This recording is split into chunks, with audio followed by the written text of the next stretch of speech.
दोस्तों अगर आप भी कुछ इस तरह की टेबल बनाना चाहते हैं तो सीखें सिर्फ 30 सेकंड में। चलिए वीडियो को स्टार्ट करते हैं। दोस्तों सबसे पहले आपको वीएस कोड को ओपन कर लेना है। वीएस कोड को ओपन करने के बाद में यहाँ पर एक टैग लगाना है, टेबल टैग, TABLE। दोस्तों टेबल टैग लगाने के बाद में अब आपको इसका बॉर्डर साइज भी सेलेक्ट करना पड़ेगा। तो इसके लिए आपको BORDER भी लिखना पड़ेगा। इक्वल का सिंबल लगाएंगे, डबल कोट्स में हम लिख देंगे यहाँ पर इसका परसेंटेज 1, इसके बाद लेस देन लगा देंगे। टेबल टैग लगाने के बाद में अब हमको यहाँ पर लिखना है टेबल रो। दोस्तों ये टैग लगेगा टेबल रो। टेबल रो के अंदर एक और टैग लगेगा जिसका नाम होगा टेबल डाटा।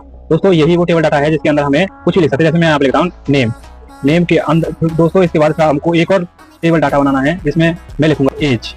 दोस्तों टेबल डाटा में एक और मैं एज लिखने के बाद में आपको यहाँ पर एक और टेबल डाटा बनाना है जिसमें आपको लिखना है कलर।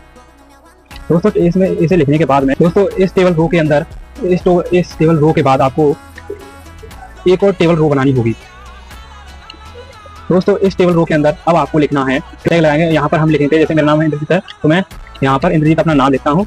और नाम लिखने के बाद में जैसे ही मुझे एक और टेबल डाटा बनाना है तो इसके लिए मैं यहाँ पर और लिखता हूँ। यहाँ पर मैं अपनी एज लिखता हूँ। जैसे मेरी एज अभी 16 साल है तो दोस्तों मैं यहाँ पर अपनी एज लिखता हूँ। इसके अलावा मुझे एक और TD लगाना है, जैसे मैंने एक और लगाया। इसके अलावा मुझे अपनी अब कलर सेलेक्ट करना है, जैसे मैं लिखता हूँ रेड। दोस्तों इतना करने के बाद अब आपको इसको Ctrl+S कर इसको ब्राउजर पर रन कर देना है।